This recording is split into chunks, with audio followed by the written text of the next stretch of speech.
Hi, എൻ്റെ പേര് രഹന. ഞാൻ സി മെഡിറ്റെക് ഓൺലൈൻ അക്കാഡമിയിൽ ജോയിൻ ചെയ്തത് സൗദി ഫാർമസി ടെക്നീഷ്യൻ എക്സാം എഴുതാനായിട്ടായിരുന്നു. ഞാൻ B.Pharm ആണ് ചെയ്തത്. ഓഗസ്റ്റ് 1 എക്സാം ഉണ്ടായിരുന്നത്.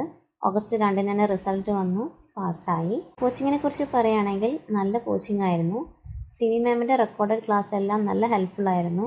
പെട്ടെന്ന് മനസ്സിലാക്കാൻ പറ്റുന്ന അങ്ങനത്തെ ക്ലാസ്സസാണ്. അതുപോലെ തന്നെ മെഹനാസ് മാം, ഷീബ മാം അവരുടെ ലൈവ് ക്ലാസ്സസും പിന്നെ ഡൗട്ട് ക്ലിയറൻസിനൊക്കെ വേണ്ടി നന്നായിട്ട് ഹെൽപ്പ് ചെയ്തിട്ടുണ്ട്. ഞാൻ പ്രിപ്പറേഷന് വേണ്ടിയിട്ട് ഓൾമോസ്റ്റ് 2 months എടുത്തു. അതിൽ ഒരു 3 times എങ്കിലും ഞാൻ റിവിഷൻ ചെയ്തിട്ടുണ്ട് ഹോൾ പോർഷൻ.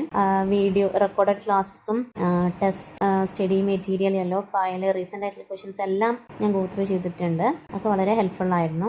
എക്സാമിനെ കുറിച്ച് പറയുകയാണെങ്കിൽ 2 സെക്ഷനായിട്ടാണ് എക്സാം ഉണ്ടായിരുന്നത്. 75 questions ഫസ്റ്റ് സെക്ഷനിൽ, പിന്നെ ഒരു 15 minutes ബ്രേക്ക്, പിന്നെ അടുത്ത 75 questions അങ്ങനെയായിരുന്നു. അതിൽ ഫസ്റ്റ് പാർട്ട് എനിക്ക് ഓക്കെ ആയിരുന്നു. ഒക്കെ ഡയറക്റ്റ് ക്വസ്റ്റ്യൻസ് ആയിരുന്നു. കോച്ചിങ്ങിൽ പഠിപ്പിച്ച ഡയറക്റ്റ് ക്വസ്റ്റ്യൻസ് തന്നെ ആയിരുന്നു വന്നിട്ടുണ്ടായിരുന്നത്. സെക്കൻഡ് പാർട്ടിൽ കുറച്ച് ടഫായിരുന്നു. ടഫല്ല, മീഡിയം ആയിരുന്നു. കാൽക്കുലേഷൻസ് ഒരു 30 കാൽക്കുലേഷൻസോളം ഉണ്ടായിരുന്നു. ഒക്കെ ഡയറക്റ്റ് ക്രോസ് മൾട്ടിപ്ലിക്കേഷൻ കാൽക്കുലേഷൻ തന്നെയാണ് ഉണ്ടായിരുന്നത്. പിന്നെ ഒരു 2 to 3 questions ആയിരുന്നു കുറച്ച് ടഫ് ഉണ്ടായിരുന്നത്.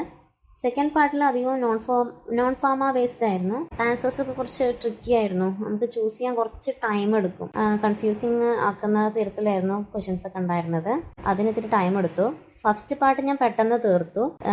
ഫസ്റ്റ് പാർട്ട് കഴിഞ്ഞ് ഒക്കെ എല്ലാ ക്വസ്റ്റ്യൻസും ഒന്ന് ഗോ ത്രൂ ചെയ്യാനുള്ള ടൈമും ഉണ്ടായിരുന്നു. പിന്നെ 15 minutes എക്സ്ട്രാ ഉണ്ടായിരുന്നു. പക്ഷെ സെക്കൻഡ് പാർട്ട് അങ്ങനെയല്ല, കറക്റ്റ് ടൈമിനാണ് കഴിഞ്ഞത്. ഗോ ത്രൂ ചെയ്യാനൊന്നും സമയം കിട്ടിയില്ല. Thank you.